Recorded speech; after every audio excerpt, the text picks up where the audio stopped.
E assim, gente, não tem como você ler 3 livros convivendo com o dia a dia desses personagens, com o dilema desses personagens, e não se envolver com eles. Seja pra odiar fortemente cada um dos personagens, pra nutrir uma raiva profunda por eles, seja pra amar e se conectar com a dinâmica do grupo. Você, inevitavelmente, vai ter uma experiência, não disse se é boa ou se é ruim, lendo a trilogia de Tudo Pelo Jogo. Gente, como é que vocês estão? Eu sou a Manuela e o vídeo de hoje é um vlog de leitura lendo Tudo Pelo Jogo. Eu estou aqui com os 3 livros de Tudo Pelo Jogo: A Toca das Raposas, O Rei Corvo, que é o volume 2, e Os Homens do Rei. Os 3 eu recebi pela parceria que eu tenho com a Galera Record. E desde que chegou o primeiro livro e eu sabia que os 3 seriam lançados em 2023, me veio a ideia de gravar um vlog lendo esses 3 assim que os 3 fossem lançados. Porém, eu não esperava que tanta gente iria odiar A Toca das Raposas. Mas antes desse livro ser trazido pra cá pro Brasil, que eu vi de gente falando muito bem desse livro, quando foi anunciado que a galera iria publicar Tudo Pelo Jogo, a galera ficou eufórica, super feliz, porque é uma saga de livros, né? Uma trilogia que faz muito sucesso lá fora. Tem uma amiga minha que leu antes de ser traduzido e que ela gosta muito dessa saga de livros. Então, assim, eu realmente não sei o que esperar, do que eu vou achar dessa saga. Ou eu vou gostar muito, ou eu vou odiar muito. Então, assim, nesse vídeo eu vou descobrir o que eu de fato vou achar da trilogia de Tudo Pelo Jogo, dessa saga bem polêmica. E eu espero que você me acompanhe nesse vídeo, nessa saga, lendo esses 3 livros nesse mesmo vlog. Se você não conhece o canal, seja muito bem-vindo. Eu espero muito que você goste daqui, do meu conteúdo, que você já fique por aqui. Se você gostar desse vídeo, já curte, comenta. Me ajuda engajando bastante. Vlogs não dão muito engajamento. Eu conto com a sua ajuda pra me ajudar na entrega dele. Se você quiser comprar algum dos livros de Tudo Pelo Jogo ou qualquer outra coisa na Amazon, por favorzinho, compre usando meu link. Não acrescenta em nada nessa compra, mas me ajuda pra caramba. E vou começar já trazendo minhas primeiras impressões sobre a história. Eu comecei a ler ele essa semana, hoje é quarta-feira, eu comecei na segunda. Eu estou lendo os livros um pouco no digital e um pouco no audiobook, porque tem audiobook liberado aqui no YouTube, de graça dos 3 livros, ou dos 2 primeiros, se eu não me engano. Mas esse eu comecei, A Toca das Raposas, e estou no capítulo 5, o que é mais ou menos 30%, eu acho que 33% por aí, do livro. Página 100, página exatamente 100. E vou falar pra vocês um pouquinho das minhas primeiras impressões. Ele é um livro que eu sei que é cheio de gatilhos, tanto que na primeira página do livro já vem com uma nota da editora falando sobre os temas sensíveis desse livro. Mas vamos lá, minhas primeiras impressões sobre esse livro. Aqui a gente vai acompanhar o Neil Jostin, que é esse menino que joga esse jogo na escola de Millport, se eu não me engano. E lá ele não tem muitos amigos, ele não conhece ninguém, é uma cidade muito pequena, ele se mudou para lá recentemente, começou a jogar esse esporte, que é o X, e tem se saído bem o suficiente pro treinador dele pegar uma fita dele jogando e mandar para uma universidade que ele sabe que está procurando atacantes para o time de X, do time oficial da primeira divisão dessa universidade. E em 5 meses ele vai se formar na escola e vai sumir. Porque entre a verdade e ele são 22 nomes. Neil Jostin não é o nome dele verdadeiro. E por conta de coisas que aconteceram no passado dele, ele e a mãe vivem fugindo. E assim ele se mantém vivo e longe do passado. Porque ele tem esse passado misterioso. Só que o passado meio que vai confrontar ele nessa escola onde ele está estudando. A partir de Kevin Day. Kevin Day é esse jogador de X da primeira divisão. Ele era um atleta profissional. E ele jogava pelos Corvos, que é um time da primeira divisão das universidades, é um time muito famoso da Universidade Edgar Allan. E ele jogava nessa universidade, só que depois de ter sua mão esquerda quebrada, ele meio que ficaria impossibilitado de jogar o X. E aí, com isso, ele assinou com as Raposas de Palmetto State, né, que é essa universidade de Palmetto, para ser auxiliar técnico do treinador. Só que, recentemente, ele assinou como atacante, não sei, acho que é atacante também, do time de X das Raposas de Palmetto State. E isso é considerado uma traição pelos fãs do esporte, porque ele jogava nessa universidade de Edgar Allan com os Corvos, com o irmão adotivo dele, que é o Rico. E eles jogavam junto, era eles dois pra cima e pra baixo, eles nunca eram vistos separados. E depois que ele quebrou a mão dele, ele vai jogar numa universidade bem abaixo da que ele estava acostumado. Então tem muita publicidade envolvendo o X. E o Kevin Day decide que ele quer contratar o Neil Jostin pra jogar na Universidade de Palmetto. Só que o Neil, como ele tem esse passado misterioso, por conta das raposas estarem com muita publicidade em cima deles, ele acha que isso vai ser péssimo, porque o passado dele pode vir atrás dele. Mas mesmo assim ele tem esse sonho de jogar, então ele aceita e vai jogar na Universidade Universidade de Palmetto mesmo assim. O time são Andrew, Aaron, que são gêmeos e jogam na Universidade de Palmetto, né? O Andrew, ele foi chamado pra jogar nos Corvos, só que ele negou e depois de um tempo ele foi jogar nas Raposas com seu irmão gêmeo que sou primo, que é o Nick, e o Kevin Day e o Neil Josten. Então a gente vai acompanhar esses 5 ali nesses primeiros momentos do livro. Por enquanto, eu estou com uma impressão meio estranha, porque o Andrew é esse personagem que é estranho. Ele é muito grudado com o Kevin e ele ameaça as pessoas meio que têm medo dele. O treinador mesmo fala pro Neil assim, eu não admito que você tenha mais medo de mim do que do Andrew. Tipo, por que ele deveria ter medo de um colega de time dele? Só que o ponto importante é que todos os jogadores desse time de Palmetto são pessoas problemáticas.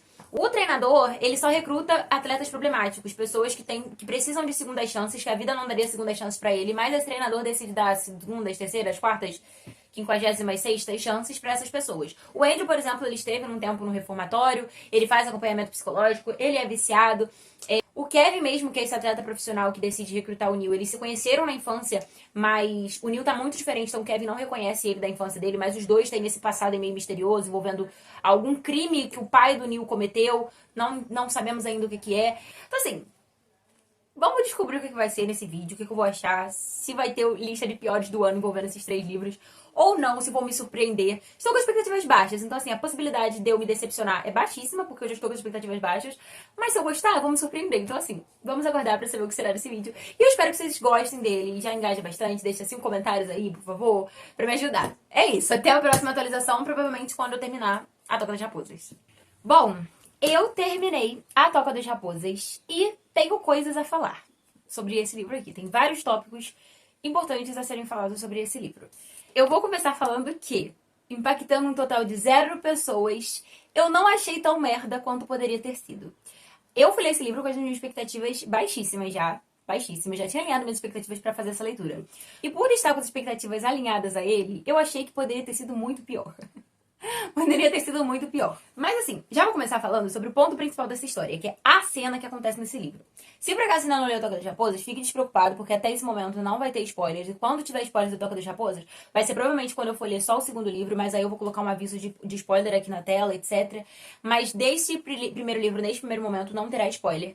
Mas a cena emblemática que acontece nesse livro aqui me causou muito incômodo, obviamente, mas não me chocou tanto quanto poderia ter chocado, porque o Cardan faz literalmente a mesma coisa com a Judy. O Rhysand faz literalmente a mesma coisa com a Feyre. E esse personagem faz literalmente a mesma coisa com o nosso protagonista, que é o Neil Josten.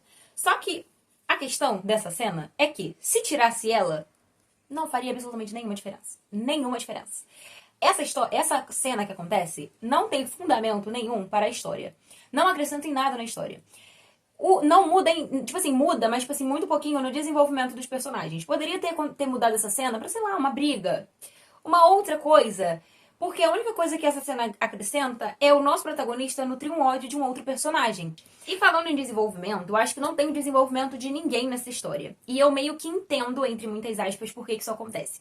A gente tem o Neil, que é esse personagem que não confia em ninguém, que tem medo, entre muitas aspas, de todo mundo, que tá ali só pra jogar e depois vai embora. Ele tá pouco se fudendo pra todo mundo. E todo mundo é assim. Todo mundo tem um passado problemático, todo mundo é extremamente problemático, ninguém ali confia em ninguém. E eu entendo isso por conta a falta de desenvolvimento desses personagens, justamente por conta desse traço de personalidade deles. São pessoas que não teriam segundas chances de vida e que esse treinador que deu essas segundas chances pra eles. Só que, por exemplo, a Renée, por exemplo, que é uma personagem desse time, ela é muito fofa, ela é muito meiga, mas ela tá ali em meio a esses personagens problemáticos, que têm um passado problemático, e são pessoas meio que envolvidas com um monte de merda até o pescoço, mas ela tá ali, então possivelmente ela também tem merda no pescoço dela. Só que eu acho que é o tipo de coisa que a gente só vai conhecer, de fato, quando o time se tornar um time. Quando eles passarem a confiar uns nos outros pra jogar bem em quadra. Eu acho que à medida que eles forem se conhecendo, que eles forem melhorando o jogo deles, eles forem se aproximando mais, a gente vai ter essa abertura entre eles para conversar sobre o passado deles. Por exemplo, tem muita coisa mal explicada nesse livro. E aí entra um ponto, não sei se é má escrita, se é falta de edição, ou se é realmente a proposta da autora de não desenvolver determinados personagens. Por exemplo, o Andrew, ele tem uma questão com remédios. Ele tem uma questão aí dele ter que tomar os remédios dele, etc e tal. Quando essa situação dele com remédio é explicada no livro, Eu achei muito mal explicado. Aí eu acho que é um problema de escrita. Super, super mal explicado. Você vai pescando, de fato, como é que é a situação dele com o remédio no decorrer do livro. Só que tem outras coisas, como, por exemplo, a relação do Kevin com o Andrew, que eu acho que o objetivo da autora, vozes na minha cabeça, eu acho que o objetivo da autora era deixar algo meio implícito ali para ser desenvolvido num outro livro. Para você ficar curioso o suficiente para ler o segundo livro dela. Pode ser uma estratégia de marketing, talvez, não sei, como eu falei, vozes da minha cabeça. Mas essas coisas, assim, que são mal explicadas, a relação do Andrew, a vida do Andrew como um todo, né, o passado do Andrew, o que ele é de fato, a relação dele com o Kevin, que o Andrew é essa pessoa que protege o Kevin a todo custo e que torna possível o Kevin poder jogar na Universidade de Palmetto State, mas que você não entende qual a motivação dele, porque o Andrew bate no peito e fala que não gosta de ninguém, que ele não confia em ninguém. Então qual seria a motivação dele em estar protegendo o Kevin? O que ele ganha em estar protegendo o Kevin? A relação dos dois é muito estranha. Então assim, a minha motivação pra achar que no próximo livro eles vão se entender melhor como um time e vão passar a minimamente confiar um no outro e talvez conhecer o passado problemático de todo mundo, ou pelo menos de alguns mais interessantes, como o Andrew, o Nick, o Aaron, o Neil mesmo, né? Porque a gente não conhece de fato tanto assim do passado dele, a gente tem só vislumbres, né? Porque como a gente acompanha pelo ponto de vista dele, a gente tem só vislumbres. Eu acho que pode ser que aconteça nos próximos livros por conta do que acontece no final do livro. A gente tem um ponto de virada no livro que faz o Neil sentir um pouquinho que seja do espírito de equipe, do de fato ser parte dessa família aí de raposas, pelo menos de uma parte do grupo dessa família de raposas. Então assim, eu achei ruim. Só que eu esperava que fosse ser muito pior. Foi uma leitura que minimamente me entreteu. Seja porque eu estava ouvindo por audiobook ou algumas partes que eu estava lendo. Eu dei 2,5 estrelas para ele. Poderia beirar o 3. Só que se eu for comparar com leituras que eu fiz recentemente, que eu dei 3 estrelas, os 3 estrelas que eu dei das últimas vezes foram muito melhores escritos do que esse aqui. Então, pra ele, fica com 2,5 estrelas. Enfim. Na próxima atualização eu conto o que eu achei. Esse vlog vai ficar imenso, porque só essa atualização aqui eu já tô falando pra cacete. Então, vamos ver o que eu vou achar do Rei Corvo. A intenção era ler os 3 livros de Tudo Pelo Jogo em dezembro. Obviamente que isso não aconteceu, porque estamos em fevereiro.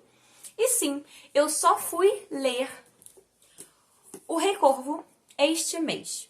E estou aqui para contar o que eu achei, mas já vou adiantando que aconteceu o que eu mais temia. É que eu estou me apegando, me afeiçoando minimamente aos personagens dessa história. Obviamente, como é o segundo livro de uma trilogia, neste ponto aqui do vídeo teremos spoilers de A Toca das Raposas. Não terá spoiler de O Rei Corvo, mas vai ter spoiler da Toca das Raposas. Então, se por acaso você ainda não leu o primeiro livro de Tudo Pelo Jogo, sugiro que você, infelizmente, pare o vídeo aqui para não estragar sua experiência, para você não receber spoiler. Se você não liga para spoiler, continue por aqui comigo. Mas se você liga e vai sair aqui do vídeo, já deixa um comentário comentando aqui que você já leu. Me conta aqui o que você achou da Toca das Raposas. Vamos trocar informações aqui nos comentários sobre nossas opiniões literárias. Então, vai lá. Um beijo, muito obrigada por ter assistido o vídeo até aqui. E aqui ficamos quem não liga para spoiler ou quem já leu o primeiro livro. E o Rei Corvo, ele começa exatamente aonde o primeiro parou. Então, no final do primeiro livro, a gente tem a morte do Seth por overdose, entre muitas aspas, que a gente vai descobrindo que não foi exatamente overdose. E aí, o Neil, ele tendo esse sentimento de estar mais incluso no time da Toca das Raposas, pelo menos em uma das partes do time, né? Porque esse time ele é dividido em 2 partes, como os primos, né? O Andrew, o Aaron, o Nick e o Kevin, e a outra parte os veteranos, que no caso é a Dan, a Renee, a Alison, Matt e o Neil, né? Vamos botar assim. Mas agora o Neil ele vai ser abraçado por essa outra parte do time. E isso acaba fazendo com que os veteranos eles tenham uma certa esperança de que o Neil ele consiga ficar nos 2 lados. O Neil ele é próximo dos veteranos, porque ele dorme no quarto junto com os veteranos, mas ele também tem algum tipo de relação, por mais estranho que seja, com os primos. Então, eles acham que o Neil pode ser a chave para acabar unindo esse time, que sempre foi muito separado, que nunca se entendeu e que sempre brigaram muito entre si. E eu acho que aqui a gente vai criando o que eu já vinha suspeitando que fosse acontecer. À medida que eles vão criando um certo vínculo e vão pegando o mínimo de intimidade, a gente vai acompanhando pelo menos um pouco o desenvolvimento desses personagens. Porque como eu falei, são muitos personagens jogados nesse livro aqui, no primeiro livro principalmente. A gente não tem a gente acaba não criando conexão com basicamente nenhum deles, porque são muitos personagens interagindo o tempo todo, e é exatamente porque são personagens muito problemáticos que não confiam em ninguém naturalmente. Só que que aqui, conforme eles vão se tornando um time, que uma grande tragédia acontece e que acaba, entre muitas aspas, unindo eles, a gente vai conhecendo um pouco mais desses personagens. Eu tinha falado que a Renée era essa personagem que tinha me intrigado muito e eu queria muito conhecer a história dela. Então aqui a gente finalmente conhece a história da Renée, por que ela é quem ela é e como que ela se tornou quem ela é em meio àquelas pessoas extremamente problemáticas, que ela tem um passado extremamente problemático, mas que hoje ela se tornou uma pessoa diferente.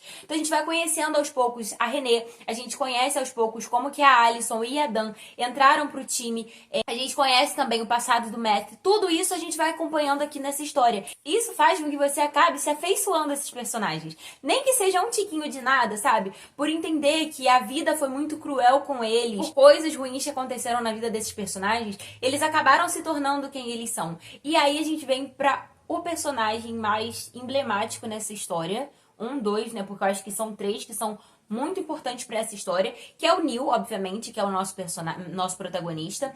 E aqui a gente conhece um pouco mais do passado dele. A gente sabe que ele tá fugindo do passado o tempo todo e que ele escolheu jogar o X porque ele ama o X, mas ele tem muito medo de descobrirem o passado dele, porque ele tá o tempo todo fugindo desse passado. Só que conforme ele tá ali nas mídias, e principalmente pelos corvos de Edgar Allan trocarem de distrito para jogarem contra as raposas, é inevitável que o passado do Neil venha confrontar ele. E isso acaba acontecendo. Então logo no início a gente tem o banquete de inverno, se eu não me engano, e aí a gente tem esse embate novamente entre o Neil e o Rico. E pelo Neil ter aparecido para o Rico no livro anterior e ter confrontado ele em rede nacional, o Rico vai atrás do passado do Neil e acaba descobrindo de fato quem ele é. E aí o Rico ele vai deixando essas pulgas atrás da nossa orelha, mas que no decorrer do livro a gente vai entendendo um pouco mais do passado do Neil. Tem muita coisa do passado do Neil que ainda está em segredo, que a gente só vai descobrir nesse terceiro livro, mas aqui já dá pra ver uma pequena parte do passado dele e do que é o personagem dele, que é talvez um pouquinho mais complexo do que a galera do time acha. E o segundo personagem, que eu acho que é um dos mais emblemáticos dessa saga, é o Andrew. Nesse livro aqui dá pra ver que ele é um personagem muito, muito mais complexo que isso. A relação dele com os remédios, que no primeiro livro eu achei que não está bem explicada, seja por escrita mesmo, enfim, eu acho que aqui a gente consegue entender um pouco mais da dimensão disso. Por conta de uma coisa que aconteceu com o primo dele, e ele foi defender esse primo dele, ele acabou sendo mais agressivo do que é politicamente correto. Uma forma de proteger a sociedade dele, ele foi obrigado a se medicar. Então ele é obrigado pelo reformatório, pela polícia, enfim, a tomar esse remédio como forma de conter a agressividade dele. Só que esse remédio deixa ele extremamente apático. Por isso que no livro todo o Neil não entende como ele pode ser tão bom no X se ele não liga pro esporte. Mas é por conta desse remédio. E ele é obrigado pelas autoridades a continuar tomando esse remédio, então a gente não conhece de fato o personagem ainda. É muito doloroso você pensar que ele passou por tudo que ele passou e ainda assim ele continua apático por conta desses remédios que ele toma. E eu acho que ele tirarem esses remédios dele agora, no final do livro, né, a gente vai entender de fato quem é o personagem do Andrew. Então, eu tô bem intrigada pra saber como é que vai ser ele lidando infelizmente, né, ele tendo que confrontar o passado dele, tendo que, infelizmente, confrontar o que aconteceu com ele nesse livro aqui, que é uma situação bem grave de gatilho, mas que tem um aviso aqui. Eu achei que a forma como a galera colocou isso foi bem cuidadosa, porque eles avisam antes de começar, aqui eles botam asterisco, botam começando a partir desse trecho, a parte de gatilho, e aí depois que termina o gatilho, que vai por duas páginas, né, eles botam aqui um outro asterisco final da cena. E aí um resumo sucinto do que aconteceu, para se você tem gatilho com isso, você não precisar ler essa cena. Eu li, mas assim, enfim, eu acho que me deu uma visão diferente desses personagens desse livro. E que talvez o passado problemático deles não sejam um roubo, um furto, mas as formas que a vida agrediu esses personagens. E falando do Rico, que pra mim é esse terceiro personagem muito emblemático dessa história, eu acho que aqui a gente tem uma pequena porcentagem do que ele pode representar de ameaça, não só pro Neil, mas pro time inteiro da Toca das Raposas.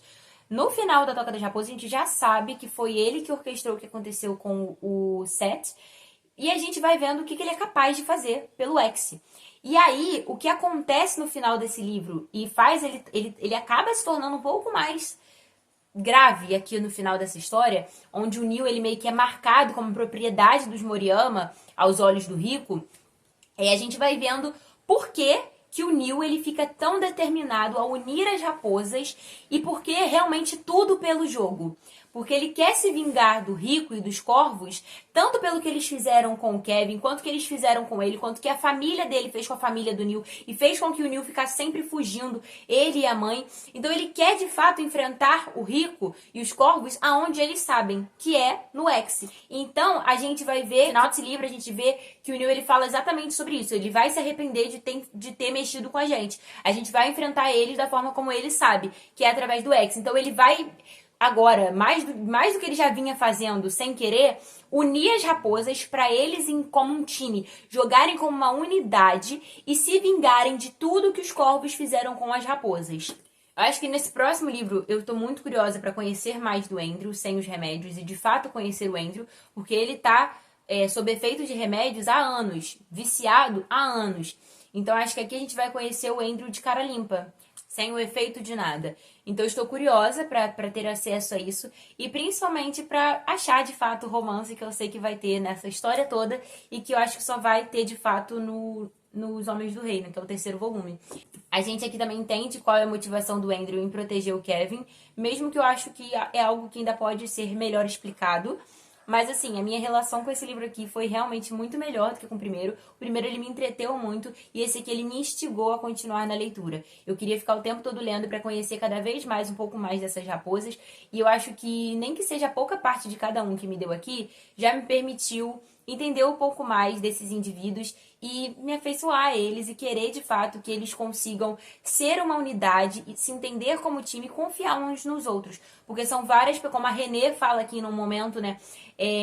Todos nós estamos aqui porque temos problemas, Neil. Isso não significa que nossos problemas sejam os mesmos. É reconfortante saber que outra pessoa passou pelas mesmas coisas. Então acho que é isso que eles vão encontrar aqui. Por isso que o Vima aqui ele faz isso. De juntar várias pessoas problemáticas que não teriam grandes perspectivas de vida e dar um pouquinho disso a eles. Eu gostei bastante desse aqui. Dei 3,5 estrelas pra ele. E... ao contrário do que eu falei quando eu terminei a Toca das Raposas, que eu já ia começar isso aqui e não comecei, eu realmente vou começar Os Homens do Rei, porque por tudo que eu falei aí, me deixou muito intrigada pra fazer essa leitura logo. Então assim, eu quero ler logo esse livro e acabar logo esse livro, porque já demorou muito esse vídeo também, né? Mas assim, porque eu realmente estou muito curiosa por tudo que vai acontecer aqui. Esse aqui é o maior de todo, ele tem 446 páginas. Então assim, vamos agora pra enfrentar esse aqui e... próximo take, de fato, a minha resposta, se vale a pena ler a trilogia de Tudo Pelo Jogo, se vale o hype, entender o hype principalmente. E é isso. Amores, depois de 57 anos, desde dezembro, lendo essa saga, eu finalmente terminei a trilogia com Os Homens do Rei. E assim, gente, não tem como você ler 3 livros convivendo com o dia a dia desses personagens, com o dilema desses personagens, e não se envolver com eles. Seja pra odiar fortemente cada um dos personagens, pra nutrir uma raiva profunda por eles, seja pra amar e se conectar com a dinâmica do grupo. Você, inevitavelmente, vai ter uma experiência, não disse se é boa ou se é ruim, lendo a trilogia de Tudo Pelo Jogo. Antes de eu ir de fato para as minhas considerações, se vale o hype, se não vale o hype, minha opinião geral sobre a trilogia, vamos falar dele, né? Do último livro da série, Os Homens do Rei. Aqui, a gente, depois de finalizar tudo o que acontece em O Rei Corvo, e ele finalizar aqui, obviamente, a partir deste momento, teremos spoilers de O Rei Corvo. Então, se você parou na trilogia Leão do Rei Corvo e não quer spoilers dele, não assista a partir daqui, porque eu vou dar spoilers do Rei Corvo. Porque... sequência, a gente tem que falar dos últimos acontecimentos. Então, spoiler agora. Então, o Rei Corvo, ele termina com o Neil, ele indo pro Ninho dos Corvos, ele passando 3 semanas convivendo e treinando com os corvos e lidando com os abusos físicos, psicológicos, sexuais, ficam uma incógnita, do Rico para com ele. E aí ele volta pro pra Toca das Raposas. Ele pede pro Vimak buscar ele, né, que é o treinador. E aí o livro meio que acaba nesse momento, onde o Neil fala que vai contar pro Vimak o que aconteceu no Ninho dos Corvos, aonde ele estava, somente depois que eles conseguirem derrotar os Corvos na partida final do campeonato da primeira divisão dos times da universidade. Então, aqui nesse livro a gente vai acompanhar o Neil tentando de todas as formas, dando tudo de si para unir as raposas, para com que eles, como uma unidade, como um time, consigam ter uma possibilidade real de jogar em quadra contra os corvos e ganhar deles. E aí, o Rico, ele no livro anterior, ele descobriu o passado do Neil, ele descobriu de fato quem o Neil é. Que ele é filho do açougueiro, do braço direito da família Moriyama, do pai do Rico, né? Porque o chefe da família Moriyama é o pai do Rico, que caga na cabeça do Rico. Então o Rico, ele quer provar que ele é muito bom no X de todas as formas. Então ele não permite que ninguém seja melhor que ele. Por isso, tudo que ele fez com o Kevin, que a gente acompanha durante toda a saga. E aí ele leva o Neil pra lá, porque eu acho que ele percebe o potencial do Neil. E ele quer destruir o Neil pra ele não superar ele. Mas ele vai superar. Porque o Neil, ele já passou por muitas coisas ruins na vida dele. E ele sabe que as raposas são boas pra ganhar os corvos. Eles só precisam ser uma unidade. E aí, entra no que o Neil falou pro Rico no primeiro encontro deles lá na Toca das Raposas. Que ele fala que se as raposas agirem como um time, os corvos não terão chances. E é aqui que o Neil vai tentar unir as raposas. Então, tipo, desde o segundo volume, a gente já começa a perceber, como eu já tinha falado, né, o Neil nos dois lados que dividem as raposas. As raposas, elas são em dois grupos, os veteranos e os primos. Então, o Neil, ele já tá nesses dois lados. E aqui ele quer fazer com que eles resolvam todos os problemas pendentes. E o principal problema pendente aqui nessa história são os gêmeos, que é o Andrew e o Aaron, que são irmãos gêmeos, que dormem no mesmo quarto, que convivem juntos o tempo inteiro, mas uma coisa que os veteranos não sabem de fato é que eles não se suportam, que eles não trocam sequer uma frase entre si, eles não conversam, eles não dialogam, eles não se gostam, mas eles ali convivem junto por conta de promessas. Fora a questão do Andrew ter matado a mãe deles dois, né? No caso, a mãe do Aaron, porque o Andrew não considerava a tio da mãe dele, por conta de tudo que ela fez. Ela abandonou os gêmeos e depois foi lá e quis um dos gêmeos de volta. E ela escolheu o Aaron, só que ela agrediu o Aaron incansavelmente. E foi a forma como o Andrew achou, ok, proteger o irmão dele, que foi matando a mãe do irmão dele. Então, assim, desde o segundo livro a gente vai vendo o personagem do Andrew, que ele só age com que ele e a vida dele fizeram com que ele achasse que é o certo. Obviamente, não estou falando que é certo ele ter matado a mãe. Mas ele ama o irmão, mesmo do jeito dele, ele ama o irmão. Então foi a forma como ele achou de proteger o irmão de todas as agressões incansáveis que ele fazia, que a mãe dele fazia ele passar. Tanto que o Aaron, ele era viciado. E logo depois que o Andrew matou a mãe dos dois, ele quis fazer com que o irmão dele melhorasse. Então ele tratou de curar o vício do irmão, da forma como ele achava ok. Que não é o certo, obviamente. Tem milhões de outras formas de você ajudar uma pessoa. Não é matando, não é agindo da forma como ele agia. Porque ele ia pra medidas extremamente drásticas. Mas é o que ele sabe, é o que ele conhece de mundo. De toda a ruindade que permeou a vida dele, é o que ele conhece.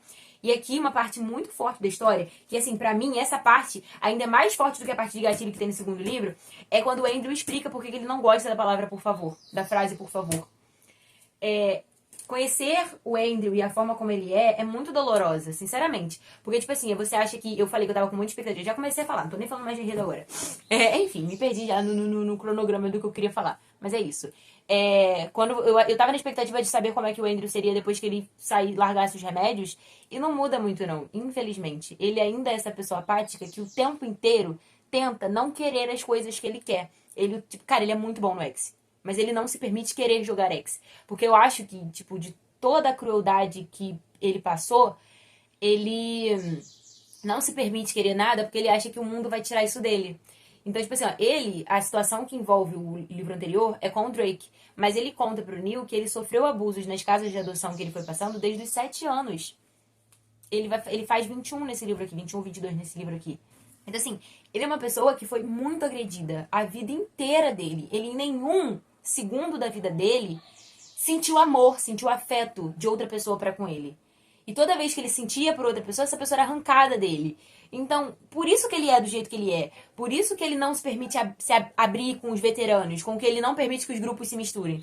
Mas é aí que o Neil entra e vai quebrando tudo que ele construiu em volta dele. Tipo, e no bom sentido, sabe? Não é, tipo, destruindo a família que ele construiu em volta dele. Não. O Neil entra querendo fazer as raposas serem uma unidade e mexendo com a dinâmica dos gêmeos. Então ele vai fazer com que os gêmeos façam terapia juntos, sim. O Neil faz isso. Ele faz o Andrew e o Aaron irem pra terapeuta junto. Sabe? Da forma dele, mas ele faz. E tipo assim, que eles vão pra terapeuta e fiquem os três, um olhando pra cara do outro, sem de fato melhorar nada na relação dos dois. Mas no final do livro você percebe que melhora sim. Porque o Andrew finalmente liberta o Aaron da promessa deles dois. E consequentemente ele se liberta da promessa dele com o Aaron e se permite ter algo com o Neil. E assim, a gente sabe que é o livro inteiro falando do romance aquiliano. Muita gente fala que é uma trilogia de romance aquiliano. Não é. Não é. É uma trilogia sobre o esporte, sobre as intrigas políticas, de gangues, de tudo que envolve, menos aquiliano. Porque no final do final que a gente tem uma ponta, uma vírgula de um romance. Mas ainda tem as migalhas, né? A migalha da migalha. Se vocês acham que a trilogia do Povo do Ar é migalha, aqui é mais migalha ainda. Mas aí aqui o Neil, ele meio que vai se chegando no Andrew e fazendo com que o Andrew se permita querer alguma coisa. Porque o Andrew o tempo todo fala pro Neil que ele não quer nada, que ele não sente nada. Mas o Neil vai fazendo ele sentir alguma coisa. Então, tipo, por exemplo, aqui é um leve spoiler daqui do romance deles dois. Então, se você não quer pegar, pula, dá 3 puladinhas aqui. Mas eu achei linda a parte que o Andrew entrega as faixas de braço pro Neil, que aí são iguais a dele. É uma coisa, tipo, minúscula do que deveria ser um afeto entre duas pessoas que se gostam. Mas pro Andrew é um avanço imenso pra tudo que ele viveu, tudo que ele vive e que ele não se permite sentir. Assim, cara, eu amei. Eu amei. Não a escrita, não tipo, eu acho que eu porque, tipo assim, tem muitas questões sobre coisas que não são explicadas, que ficam subentendidas, que você tem que lembrar de uma coisa que aconteceu no primeiro livro pra entender uma coisa que acontece aqui. E eu não acho que tenha sido proposital, eu acho que é só falta de técnica na escrita mesmo. Mas assim, eu amei a dinâmica das raposas. Me desculpa, mas eu amei a dinâmica das raposas. O time, conforme eles vão se conhecendo cada vez mais, e eles vão se deixando ser conhecido, eles vão se deixando criar uma amizade, e o Neil, tipo, tudo que o Neil tá disposto a abdicar aqui, cara, eu amei, tipo assim, e aqui tem uma situação, aqui também tem um grande gatilho sobre lesão corporal, mutilação corporal, e que a galera não colocou o aviso de gatilho da mesma forma como colocou no anterior, acho que deveria ter tido, mas o Neil, ele vai e sofre uma situação, mais uma vez, o Neil vai e se caga inteiro.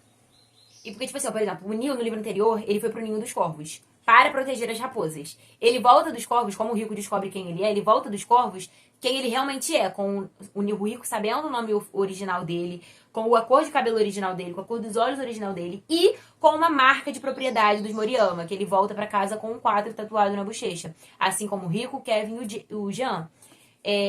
Que são, tipo, como se o Rico estivesse fazendo um time dele.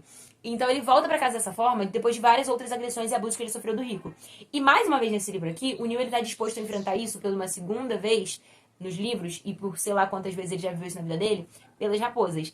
Antes ele enfrentava isso só por ele mesmo, porque ele não queria morrer. Só que agora ele tem motivo de fato pra não querer morrer. Porque ele encontrou a família dele, ele encontrou o lar dele, com as raposas, na toca das raposas, com os colegas de time dele. Então ele vai mais uma vez se entregar a dores absurdas pra proteger as raposas dele. E toda vez que ele volta pra casa é muito bonito, sabe? Porque, tipo, ele fala, eu tô fazendo isso pelas minhas raposas, pelos meus colegas, pelo meu time, pela toca, por tudo. Porque antes tudo que ele fazia era pelo ex, só que deixou de ser, porque agora são pelos amigos, são pelas raposas. Porque ele tá também tendo acesso a sentimentos que ele nunca teve. Quer ter amigos, quer ter uma família, quer ter um lar saudável, entre muitas aspas, em determinados pontos. Mas é ter pessoas que ele gosta e pessoas que gostam dele. De ter um lugar que ele quer voltar. De ter pessoas que ele não quer desistir. E é isso que traz, eu acho que o hype de tudo pelo jogo.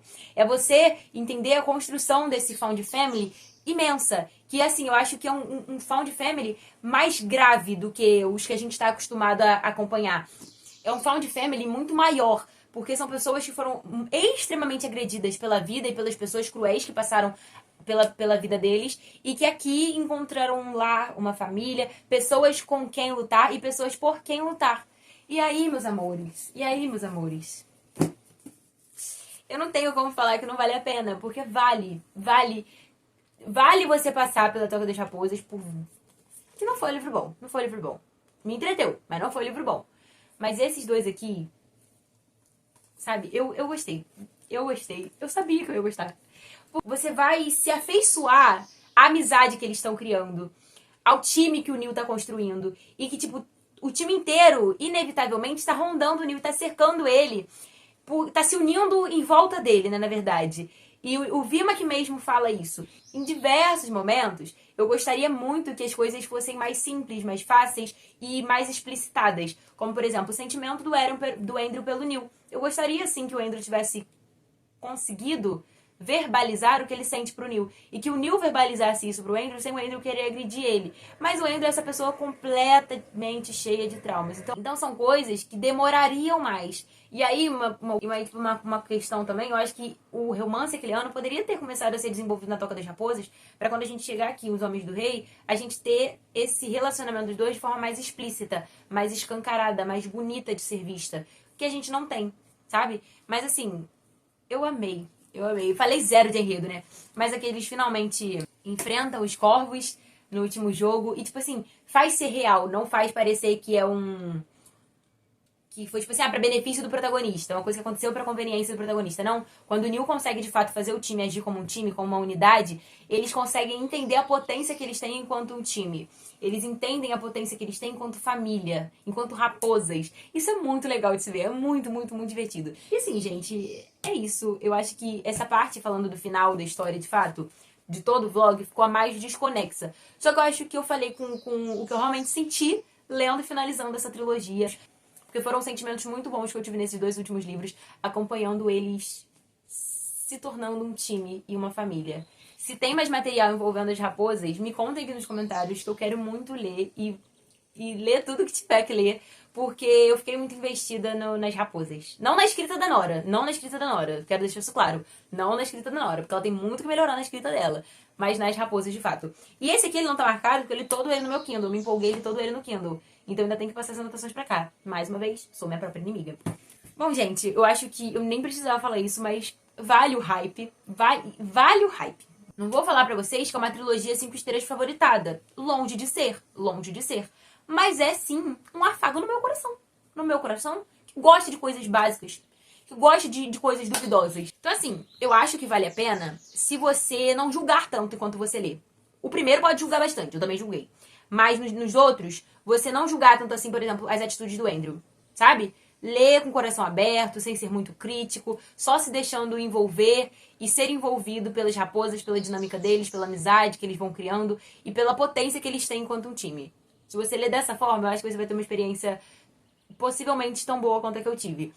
Como eu falei, não é 5 estrelas, não é favoritado, mas é uma boa leitura, é uma boa trilogia, sabe? Pra se ter uma experiência assim, lendo uma vez na vida. E é isso, aqui eu finalizo esse vlog que durou mais do que ele deveria ter durado.